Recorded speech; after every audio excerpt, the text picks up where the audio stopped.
और अब बात करेंगे कैशलेस कंट्री की। स्वीडन दुनिया का ऐसा पहला देश बनने वाला है जहां कैश का इस्तेमाल बिल्कुल नहीं होगा। जी हां, अब स्वीडन में कोई भी कैश का इस्तेमाल नहीं कर सकेगा। स्वीडन की सरकार स्वीडन को पूरी तरीके से कैशलेस करने की कवायद में जुटी हुई है। दुनिया का पहला कैशलेस देश बनेगा स्वीडन। स्वीडन में कैश की नो एंट्री। अब ना नोट दिखेंगे और ना सिक्कों की खनक। आने वाले दिनों में स्वीडन में लोगों के पॉकेट से कैश बिल्कुल गायब हो जाएगा। अगले कुछ सालों में स्वीडन में लोग कैश का इस्तेमाल पूरी तरह से बंद करने वाले हैं, जिसके बाद सिर्फ और सिर्फ प्लास्टिक मनी, मोबाइल मनी और ऑनलाइन मनी का ही इस्तेमाल किया जा सकेगा। स्वीडन सरकार आईटी कंपनियों से मिलकर इसकी तैयारी कर रही है। मौजूदा वक्त में स्वीडन में 41% लोग कैश का इस्तेमाल करते हैं। सरकार चाहती है कि कोई भी कैश का इस्तेमाल ना करे। सरकार की कोशिश है कि प्लास्टिक मनी, मोबाइल मनी और ऑनलाइन मनी को ज्यादा से ज्यादा बढ़ावा दिया जाए, जिससे कैश के इस्तेमाल को कम किया जा सके। Cash presents a lot of problems for society as a whole. I mean, a lot of people actually want to use cash, but in Sweden, it's definitely lower and lower and lower. Sweden की तमाम जगहों पर ई money और mobile money का इस्तेमाल बड़े पैमाने पर हो रहा है, चाहे वो शॉपिंग सेंटर हो या फिर मॉल। आने वाले दिनों में मोबाइल पेमेंट का सबसे शानदार सिस्टम बनने वाला है। We are connected to the cashier system. We're there.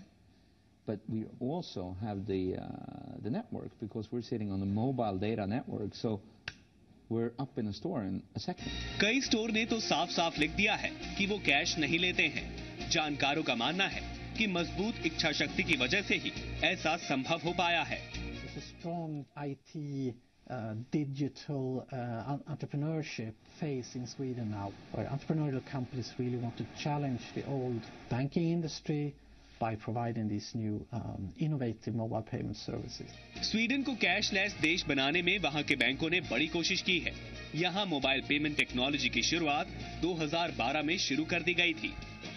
We share the development costs. We see that customers are adopting new technology like mobile payments, and of course we also saw this need where we could replace cash.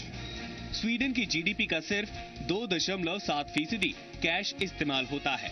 बहुत से बैंकों ने तो cash रखना पूरी तरह से बंद कर दिया है। इस वक्त स्वीडन में 5 में से 4 ट्रांजैक्शन ई मनी से होते हैं। प्लास्टिक मनी और मोबाइल मनी इतना लोकप्रिय हो चुका है कि सड़कों पर पत्रिका बेचने वाले वेंडर्स भी इसका इस्तेमाल कर रहे हैं। एक ओर ई मनी को बढ़ावा दिया जा रहा है, तो दूसरी ओर स्वीडन की 350 साल पुरानी करेंसी में बदलाव भी लाया जा रहा है। लेकिन खुद बैंक के बड़े अधिकारी अब करेंसी का इस्तेमाल नहीं करते हैं। We are quite neutral, even though we are the one who provide the society with cash. We don't necessarily say that cash is, for example, when you look at efficiency, the best payment instrument. जिस तेजी से Sweden में cash का इस्तेमाल कम हो रहा है, ये कहा जा सकता है कि अगले कुछ सालों में कैश का इस्तेमाल पूरी तरह से बंद हो जाएगा। दरअसल प्लास्टिक मनी और ई मनी को बढ़ावा दिलाने में स्वीडन निवासी आबा बिजॉन ने बड़ी कोशिश की है। कुछ साल पहले बिजॉन के बेटे से कैश लूट लिया गया था, जिसके बाद से ही उन्होंने कैश के इस्तेमाल के खिलाफ मुहिम शुरू की। इससे ब्लैक मनी से निजात मिलेगी, क्योंकि ब्लैक मनी के लेन देन में कैश की बड़ी भूमिका होती है। जाली नोटों पर लगाम लगेगी, जो दुनिया की एक बड़ी समस्या है। आतंकी नेटवर्क्स को कैश के जरिए फंडिंग पर भी लगाम लगेगी। ई मनी के इस्तेमाल से समस्याएं भी सामने आने लगी हैं। पिछले कुछ समय से क्रेडिट कार्ड फ्रॉड और ऑनलाइन धांधली जैसे मामले दुगने हो गए हैं। साथ ही बस और ट्रेन में ई टिकट लाने से बुजुर्गों को सफर में समस्या हो रही है, क्योंकि वो नई तकनीक के साथ इतने सहज नहीं हैं। हालांकि हर नई चीज में कुछ समस्या जरूर आती है।